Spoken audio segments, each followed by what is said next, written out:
నమస్కారం Whitefield news కి స్వాగతం. ముందుగా ముఖ్యాంశాలు. టీటీడీ మాజీ చైర్మన్ భూమన కరుణాకర్ రెడ్డిపై తీవ్ర స్థాయిలో విమర్శలు గుప్పించిన టీటీడీ మాజీ బోర్డు సభ్యులు ఓవి రమణ. తిరుమలలో నెయ్యి కొరత ఉందని భూమన చేసిన ఆరోపణలను కొట్టిపారేసిన రమణ.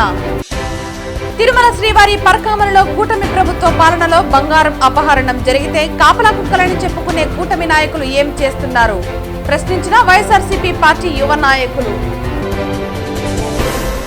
వార్తల్లోని వివరాలు.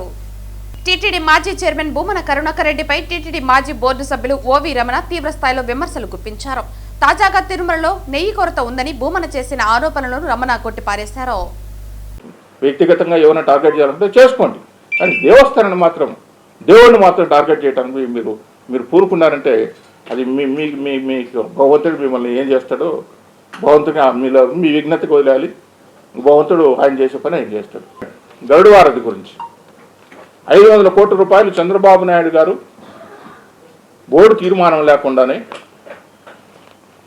డబ్బులు ఇచ్చారని చెప్పి నిన్న మీ విలేకరుల సమావేశంలో మాట్లాడారు. అధ్యక్షుడికి పనిచేసిన మీకు తెలీదా? బోర్డు సమావేశం కాకుండా ₹1 రిలీజ్ చేయడానికి ఎవరికైనా అవకాశం ఉంటుందా? ₹1 బోర్డులో తీర్మానం లేకుండా చేయడానికి అవకాశం ఉంటుందా? మీరు అధ్యక్షుడిగా సభ్యుడిగా ఇంత అనుభవం ఉంది కదా, మీరు పనిచేశారు కదా, ప్రభుత్వం చెప్పిండొచ్చు ఫ్లైఓవర్ వస్తుంది, మీరు డబ్బులు దేవస్థానం నుంచి ఫండింగ్ చేయండి అని చెప్పిండొచ్చు. అది పాలకొండలో పెడతారని తీర్మానం చేసి ఇస్తారు. తర్వాత ఆ ఫ్లైఓవర్ అప్పట్లో అయిపోలేదు కదా, మీరు కూడా చేశారు కదా, మరి మీరు ఇవ్వలేదు డబ్బులు? మీరు ప్రభుత్వం కూడా డబ్బులు ఇచ్చింది కదా ఫ్లైఓవర్కి. మీ ప్రభుత్వం కూడా మీరు డబ్బులు ఇచ్చారు, దానికి కమిషన్లు తీసుకున్నారు, దానికి రకరకాల మనుషులంతా ఉన్నారు, కోర్టులో కేసులు వేశారు, కోర్టులో కేసు వేసినప్పుడు మధ్యస్థాలు చేసుకున్నారు, పని కట్టుకుని కేసు చేయడం, మధ్యస్థం చేసుకోవటం, డబ్బులు వసూలు చేసుకోవడం, ఇవి కూడా చేశారు కదా, అవన్నీ కూడా జరిగినాయి కదా. అదేదో ఇప్పుడు పెద్ద తప్పు చేసినట్లు 500 కోట్ల రూపాయలు పాలకమండలిలో లేకుండా చేయడం, ఎవడో పనికిమాలాడు తప్పుడు సమాచారం నీకుండే వేగులు ఎటువంటి వేగులు ఇప్పుడు అర్థమవుతుంది. నీకు చెప్తా అంటావు కదా, నాకు ఇంతమంది అక్కడ ఉన్నారు, గూఢచారులు ఉన్నారు, ఎంత పనికిమాల గూఢచారులు ఉన్నారు, దీన్ని బట్టి అర్థమవుతుంది. ₹1 కూడా పాలకమండలి సమావేశం కాకుండా చేయడానికి హక్కు ఎవరికైనా ఉందా? ఇంత పెద్ద అడ్మినిస్ట్రేషన్ సిస్టంలో అది తెలిసి కూడా మాట్లాడుతున్నారంటే మిమ్మల్ని ఇంకేం చెప్పాలో మీకు అర్థం కాదు. మాట్లాడుతూ ఈ మహాభారతం పుస్తకాల గురించి ప్రస్తావన వచ్చింది. ఈ మహాభారతం పుస్తకాలు నిజమే సరళమైన భాషలో విద్యార్థులకు అందరికీ అర్థమయ్యే భాషలో ఒక చిన్న పుస్తకం తీసుకురావడం తప్పేమీ లేదు. నేను ఆ విషయంలో కరుణాకర్ రెడ్డిని హర్షిస్తూనే ఉన్నాను. ఆ మహాభారతం సరళమైన భాషలో ఇవ్వడం తప్పులేదు. భగవద్గీత బుక్. కానీ ఈ నేపథ్యంలో నేను ఇంకోటి కూడా చెప్తాను. మీరు అధికారంలో ఉన్నప్పుడు 2006-08లో నేను పాలకమండలి సభ్యుడిగా ఉన్నప్పుడు అర్చన, తోమాల, సుప్రభాతం పుస్తకాలు, చిన్న చిన్న పుస్తకాలు ఫ్రీగా ఇవ్వాలని పుస్తక ప్రసాదం నాకు పేరు పెట్టి తమిళ్లో, కన్నడలో, హిందీలో, తెలుగులో పుస్తకాలు తీసుకొచ్చి భక్తులకు ఫ్రీగా పంచాలని చెప్పి మీరు నిర్ణయం తీసుకోవడం జరిగింది. ఏంటంటే కోట్లు, లక్షలు కాదు కోట్ల పుస్తకాలు. ఆ పుస్తకాలు ఏ విధంగా అయిపోయినాయంటే వైకుంఠ టూలు మీద పుస్తకాలు ఇస్తే ఆ పుస్తకాలు ఎవరు తీసుకోకపోతే అట్లే ఉంటే వాళ్ళపైన ప్రెజర్ పెట్టి, ఎందుకు ప్రెజర్ పెట్టామంటే నీ స్నేహితుడి కోసం, నీ స్నేహితుడికి ఒక ప్రశ్న ఉంది కాబట్టి ఆ ప్రశ్న ఆదిశ్రీ అనే ఆ ప్రశ్న నీ స్నేహితుడికి ఇవ్వడం కోసం తొందరగా డిస్ట్రిబ్యూట్ చేయండి అని చెప్పంటే ఆ డిస్ట్రిబ్యూషన్ ఎట్లా వెళ్ళింది తెలుసా? మేము వాళ్ళపైన ప్రెజర్ పెట్టి అయా పుస్తకాలు పంచండి అంటే తెలుగు చేతిలో 60 పుస్తకం, 60 చేతిలో కన్నడ పుస్తకం, కన్నడ చేతిలో హిందీ పుస్తకం పోతే ఆ పుస్తకం వాడు చూసిన తర్వాత 60 కన్నడలో ఉంటే ఏంది ఇది ఏం చేయాలి తెలియకపోతే వాళ్ళు పెట్టే దద్దోజనమో పులిహోర అయిన తర్వాత ఆ పుస్తకాలు పేజీలు తిప్పుకొని చుట్టుకొని టిష్యూ పేపర్ వేసిన కుప్పలు అక్కడ పడినాయి. ఏమిరా ఇంత దౌర్భాగ్యమో, ఇంత అన్యాయమా ఇది ఈ పుస్తకాలు అని చెప్పేసి. ఎందుకంటే ఇట్లా చేశారంటే ఏం చేస్తాం సార్, మాకు పుస్తకాలు పంచమంటారు, మాకు ఎవరు తెలుగుడు, ఎవరు అరవడు, ఎవరు కన్నడ మాకట్టు తెలుస్తుంది, వచ్చే పుస్తకం మీద ఇచ్చినామని చెప్పి. ఎంత కోట్ల రూపాయలు వృధా అయిందండి డబ్బులు. తిరుమల శ్రీవారి పరకామణిలో కూటమి ప్రభుత్వ పాలనలో బంగారం అపహరణ జరిగితే కాపలా కుక్కలని చెప్పుకునే కూటమి నాయకులు ఏమి చేస్తున్నారని వైసీపీ యువ నాయకులు ప్రశ్నించారు. ఏమయ్యా భానుప్రకాష్ రెడ్డి, నువ్వు బోర్డు మెంబరు అయిన తర్వాత పెంచలయ్య అనేటువంటి పరకామణి ఉద్యోగి ₹1 పైగా విలువ కలిగినటువంటి బంగారము, వెండి నాణేలని దొంగనిచ్చినట్టుగా 2025 జనవరి నెలలోనే సాక్షాత్తు టీటీడీ విజిలెన్స్ వారు పట్టుకున్నారు, కేసు కూడా పెట్టారు. ఈ విషయం మీద మీరు ఎందుకు అసలు టీటీడీ యాజమాన్యం కానీ, అధికారులు కానీ, బోర్డు మెంబర్లు కానీ, చైర్మన్ కానీ పరకామణిలో జరిగినటువంటి ఈ దొంగతనం విషయాన్ని ఎందుకు బయట పెట్టలేదు? ఈ దొంగతనంతో మీకేమైనా భాగం ఉందా? ఆర్గోస్ అవుట్సోర్సింగ్ ఏజెన్సీ ద్వారా పెంచిలయ్య అనేటువంటి వ్యక్తి నియమితులయ్యారు. ఆయన పరకామణిలో జాబ్ చేస్తున్నారు. మరి ఆర్గో అవుట్సోర్సింగ్ ఏజెన్సీలో ఎవరి సిఫారసు మేరకు పెంచిలయ్య చేరారు? కొంపదీసి కాపలా కాస్తానన్నటువంటి భానుప్రకాష్ రెడ్డి గారి సిఫారసు మేరకు ఏమైనా చేరాడా? మరి పెంచిలయ్య అనేటువంటి ఒక వ్యక్తి దొంగతనం చేస్తే ఆ దొంగతనం పట్టుబడింది 2025 జనవరి నెలలో. అయితే ఈ విషయాన్ని ఇప్పటి వరకు ఎందుకు బయటకి తీసుకురాలేదు? ఇది మీడియాకు కూడా తెలియకుండా రహస్యంగా ఎందుకు ఉంచారు? ఆయనకు వెనువెంటనే బెయిల్ ఎందుకు వచ్చింది? దీంట్లో మీకున్నటువంటి భాగం ఎంత? మీకు భాగం లేకపోతే మీరు బహిరంగంగా మాట్లాడుండాలి కదా, మీరు బహిరంగంగా చెప్పుండాలి కదా. ఫలానా సందర్భంలో ఫలానా వ్యక్తి మేము బోర్డు సభ్యులుగా ఉన్న సమయంలో ఈ విధంగా దొంగతనం చేసినాడు, ఈ దొంగను మేము పట్టుకున్నాము, ఇది కేసు నెంబరు, ఇంత రికవరీ చేసినాము, ఇది పరిస్థితి అని చెప్పాలి కదా. మీరు చెప్పలేదు అంటే ఆ వాళ్ళకి మీకు ఉన్నటువంటి రహస్య బంధం ఏంది?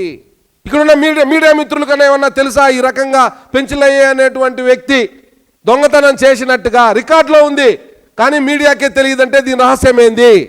మరి కాపలా కాస్తానన్న కాపలా కుక్క గారు ఏమయ్యారు?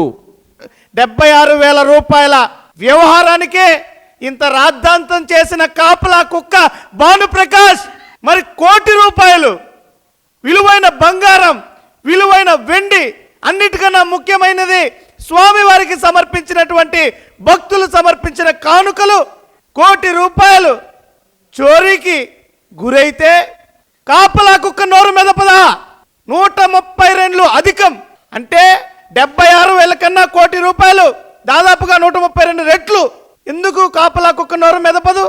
అంటే ఎదుటి వాళ్ళ మీద ఆరోపణలు చేయాలన్నా, బురద చల్లాలన్నా, తప్పుడు మాటలు మాట్లాడాలన్నా, స్వార్థ ప్రయోజనాల కోసం ఆరోపణలు చేయాలన్నా కాపలా కుక్క బౌ బౌ అంటుంది. మరి ఇంత అపచారం జరిగితే, ఇంత ఘోరం జరిగితే ఏ యజమాని వేసిన బిస్కెట్లు తినే మోగపోయింది నీ నోరు కాపలా కుక్క? ఇదా ఇలాంటి నీచ రాజకీయమా? ఇంతకన్నా నీచం ఇంకొకటి ఉంటుందా? ఆనాడు నేరుగా జగన్మోహన్ రెడ్డి గారినే బాధ్యులు చేసావే, దాని మీద రౌండ్ టేబుల్ సమావేశాలు, దాని మీద టీవీ డిబేట్లు, దాని మీద ఎక్కడ లేని బాధ, భావోద్వేగం. ఏమైపోయావు కాపలా కుక్క అని మేము ప్రశ్నిస్తున్నాం. ఎవరి రికమెండేషన్తో ఆ నగల షాపుల్లో శ్రీవారికి సమర్పించిన బంగారు ఎక్స్చేంజ్ జరిగింది? మరి వారి మీద ఎందుకు మీరు చర్యలు తీసుకోలేదు?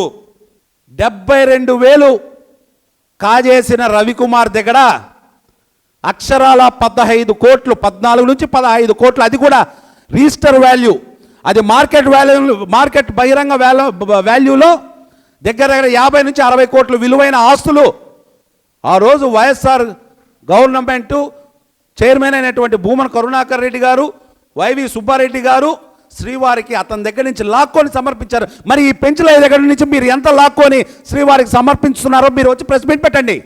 లేదా మీ ఆస్తులు ఏమన్నా శ్రీవారికి సమర్పించబోతున్నారా? దీన్ని పూర్తిగా ఇది మామూలు స్కామ్ కాదు. ఖచ్చితంగా సిబిఐ ఆధ్వర్యంలో సిట్ నియామకం జరిపి దీంట్లో దోషులందరూ కూడా ఖచ్చితంగా బయటికి రావాలి. ముఖ్యంగా మా అందరి ప్రధాన అనుమానం భానుప్రకాష్ రెడ్డి గారి హస్తం ఖచ్చితంగా ఉంది. దానికి సంబంధించిన సాక్ష్యాధారాలు కూడా ఈ సిట్ విచారణ కానీ సిబిఐ ఆధ్వర్యంలో కానీ సిట్ విచారణ వేస్తే ఖచ్చితంగా బయట వస్తుందని చెప్పేసి ఈ సందర్భంగా తెలియజేస్తున్నాం. తిరుపతి నగరంలో స్మార్ట్ సిటీ ప్రాజెక్టులో పెండింగ్ లో ఉన్న వాటిని త్వరగా పూర్తి చేయాలని smart city chairman collector Venkateshwar అధికారులను ఆదేశించారు. మంగళవారం Tirupati smart city corporation limited 42 board సమావేశం స్మార్ట్ సిటీ చైర్మన్ జిల్లా కలెక్టర్ డాక్టర్ వెంకటేశ్వర్లు అధ్యక్షతన జరిగింది. స్మార్ట్ సిటీ చైర్మన్ జిల్లా collector doctor Venkateswarlu, SP Subbarayudu, joint collector TUDA VC Govindarao, independent డైరెక్టర్లు డాక్టర్ రమాశ్రీలు ఆన్లైన్ల ద్వారా పాల్గొనగా నగరపాలక సంస్థ కార్యాలయం నుండి smart city managing director commissioner Maurya పాల్గొని పలు అంశాలపై చర్చించి ఆమోదం తెలిపారు. తూకివాకం వద్ద స్మార్ట్ సిటీ ప్రాజెక్టులో భాగంగా ఏర్పాటు చేస్తున్న 6 megawatt ground mounted solar project పనులు త్వరగా పూర్తి చేయాలని కలెక్టర్ తెలిపారు. ఇంటిగ్రేటెడ్ కమాండ్ కంట్రోల్ సెంటర్లో భాగంగా నగరంలో సీసీ కెమెరాల ఏర్పాటు పనులు త్వరగా పూర్తి చేయాలని అధికారులను ఆదేశించారు. స్మార్ట్ సిటీలో పెండింగ్ లో ఉన్న ప్రాజెక్టులను త్వరగా పూర్తి చేసేలా నిర్ణయం తీసుకున్నారు. ఈ సమావేశంలో board director doctor Ramachandra Reddy, smart city general manager Chandramouli, superintendent engineer Shyam Sundar, ఈ రవి తదితరులు పాల్గొన్నారు. తిరుపతి మున్సిపల్ కార్పొరేషన్ కార్యాలయంలో మంగళవారం ఏసీబీ అధికారులు ఆకస్మిక సోదాలు నిర్వహించారు. ముఖ్యంగా టౌన్ ప్లానింగ్ విభాగంలో రికార్డులను పరిశీలించి కొందరు సిబ్బందిని ప్రశ్నించారు. భవన అనుమతులు, ఫైళ్ల నిర్వహణకు సంబంధించిన పత్రాలను స్వాధీనం చేసుకుని అధికారులు పరిశీలిస్తున్నట్లు సమాచారం. ఈ దాడులకు సంబంధించిన పూర్తి వివరాలు ఏసీబీ అధికారులు వెల్లడించాల్సి ఉంది. మున్సిపల్ కార్పొరేషన్ తిరుపతిలోని టౌన్ ప్లానింగ్ వింగ్ పైన కంప్లైంట్స్ వచ్చాయి. అవి వెరిఫై చేయడానికి మొత్తం ఆఫీసర్స్తో సహా ఇప్పుడు వచ్చాము. ఆ కంప్లైంట్స్ మీద ఎంక్వైరీస్ చేస్తున్నాము. డీటెయిల్స్ అన్నీ మళ్ళీ చెప్తాము. ఇంకా మేము జస్ట్ ఇప్పుడే వచ్చాము, ఇంకా స్టార్ట్ చేసాము. ఓకేనా? ఇంక ఇప్పుడేనండి, జస్ట్ వచ్చింది ఇప్పుడే. మా వెరిఫికేషన్ అంతా అయినాక తప్పకుండా మీకు చెప్తాను. ఏంటండి? కంప్లైంట్స్ వస్తున్నాయండి, కంప్లైంట్స్ వస్తున్నాయి. మీ పేపర్స్లో కూడా ఫొటోస్తో సహా వేస్తున్నారు కదా, డీవియేషన్స్ ఉన్నాయని. అవన్నీ వెరిఫై చేస్తే కానీ కన్ఫర్మ్ చేసుకోవడానికి అవ్వదు. కాబట్టి అలాంటి వెరిఫికేషన్స్ అన్నీ చేయడానికి ఇప్పుడు వచ్చాను.